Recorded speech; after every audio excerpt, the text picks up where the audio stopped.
محبوب صلی اللہ علیہ وسلم ہمارے بارے میں اتنا روتے رہے، حسرتوں میں رہے، ساری زندگی درد میں رہے، فکر میں رہے، آنسو بہاتے رہے. ہم نے کیا کیا؟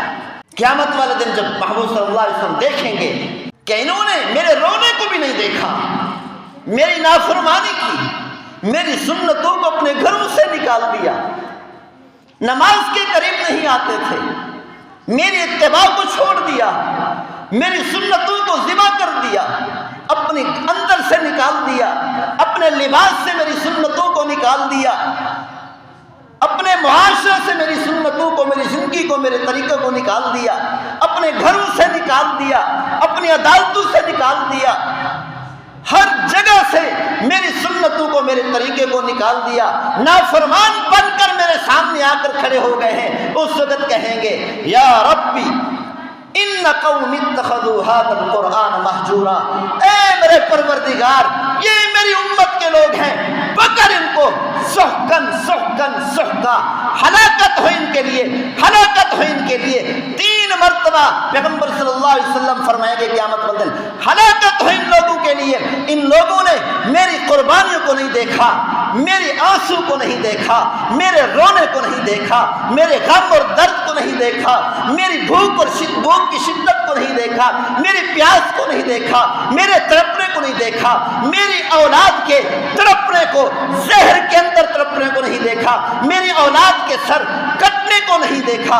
اس دین کو بچانے کے لیے، میری سنتوں کو بچانے کے لیے میری اولاد نے قربانیاں دے دی، جانیں قربان کر دی، اپنے سروں کو کٹوا کر نیزوں پر لٹکوا دیا، زہروں میں تڑپ رہے ہیں. انہوں نے کسی چیز کو نہیں دیکھا. اے میرے پروردگار یہ وہ لوگ ہیں جنہوں نے میرے طریقے کو اور قرآن کو چھوڑ دیا تھا. اے میرے پروردگار یہی میری قوم ہے. اللہ نے قرآن میں ذکر کیا اس بات، ان قوم اتخذوا هذا القرآن مہجورا، یہی میری قوم ہے، یہی لوگ ہیں، میری امت کے لوگ ہیں جنہوں نے قرآن کو، میری سنت کو، میرے طریقے کو چھوڑ دیا تھا. تو اسی لیے بھائیو ہمیں چاہیے ہم قرآن پر عمل کریں، قرآن پڑھ کر دیکھیں اللہ نے یہ جو خط بھیجا ہے اس خط کا مطلب کیا ہے، اللہ ہم سے چاہتے کیا ہے، اللہ ہم سے مطالبہ کس چیز کا کر رہے ہیں. ہم نے اسی قرآن کو چھوڑ دیا، اسی خط کو چھوڑ دیا. سینے سے لگاتے ہیں، چومتے ہیں، آنکھوں سے لگاتے ہیں، لیکن اس پر عمل نہیں کرتے، دیکھتے نہیں اللہ نے کہا کیا، اللہ ہم سے مطالبہ کیا کرنا چاہتا. عطا اللہ شاہ بخاری رحمۃ اللہ علیہ آخری زندگی میں فرمایا کرتے تھے، اے ہندوستان کے لوگوں میں نے تمہیں قرآن اتنا سنایا، اتنا سنایا، اتنا سنایا، اگر میں یہی قرآن پتھروں کو سناتا تو پتھر موم ہو جاتے. جیسے میں نے تمہیں سنایا ایسے اگر یہی قرآن میں پہاڑوں کو سناتا، پہاڑ ریزہ ریزہ ہو جاتے. اگر یہی قرآن میں دریاؤں کو سناتا ان کی طغیانی رک جاتی، موجوں کو سناتا موج مارنا بند ہو جاتا. معلوم نہیں تمہارے سینوں میں دل ہے یا پتھر ہے.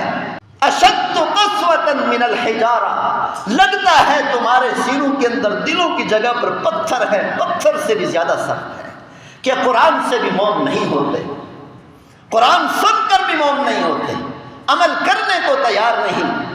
تو اسی لیے بھائیو یہ علماء اکرام ہمیں قرآن سناتے ہیں، ہمیں سمجھاتے ہیں، ہمیں چاہیے کہ ہم قرآن پر عمل کریں، پیغمبر صلی اللہ علیہ وسلم کے فرامین پر عمل کریں. قیامت والے دن حشر کے میدان میں میدان لگا ہوگا، سارے لوگ جمع ہوں گے، تو اس موقع پر اللہ تعالیٰ ممبر رکھوائیں گے، فرشتوں سے فرمائیں گے کہ ممبر لے آؤ، یہاں پر اپنے سامنے ممبر رکھیں گے، اپنے محبوب سے فرمائیں گے اے میرے محبوب اس ممبر پہ بیٹھ جاؤ.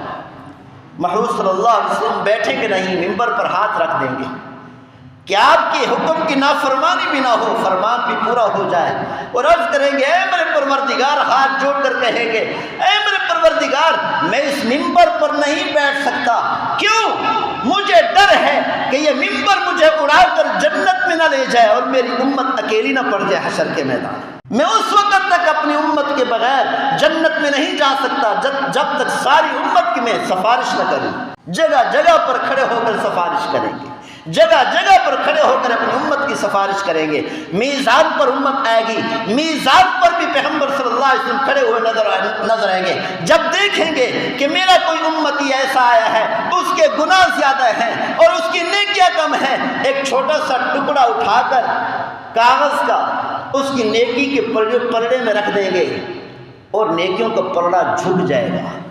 امتی جب دیکھے گا وہ کیا ہوگا, جو اس نے دنیا کے اندر ایک مرتبہ اس نے پیغمبر پر درود بھیجا تھا, پیغمبر نے وہی درود اس کے نیکیوں کے پلڑوں میں رکھ کر نیکیاں وزنی کرا دی اور نیکیوں کا پلڑا جھک جائے گا.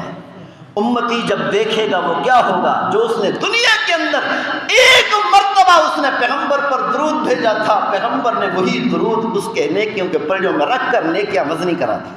اسی لیے ہمیں چاہیے کہ ہم زیادہ سے زیادہ محمد صلی اللہ علیہ وسلم پر درود پڑھیں, دروشی پڑھا کریں, زیادہ نہیں کم از کم دن میں 100 مرتبہ ضرور پڑھیں.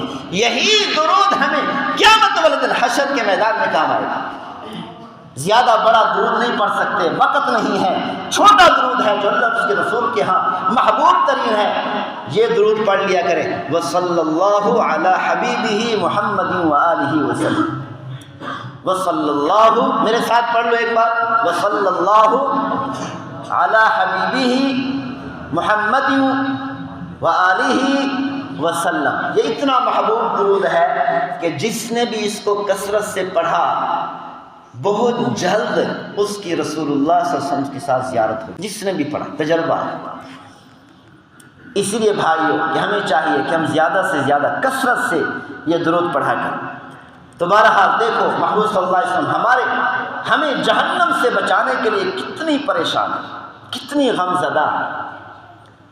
محمود صلی اللہ علیہ وسلم نے فرمایا میرے امتی جہنم کی طرف اپنے آپ کو کھینچ کر لے کر جائے, زبردستی جہنم کی طرف جا رہے ہیں. پیغمبر صلی اللہ علیہ وسلم نے فرمایا میں اپنے ہر امتی کو پکڑ پکڑ کر جہنم سے پیچھے ہٹا کر جنت کی طرف لے جانا چاہتا ہوں, جنت کی طرف لے جانا چاہتا ہوں.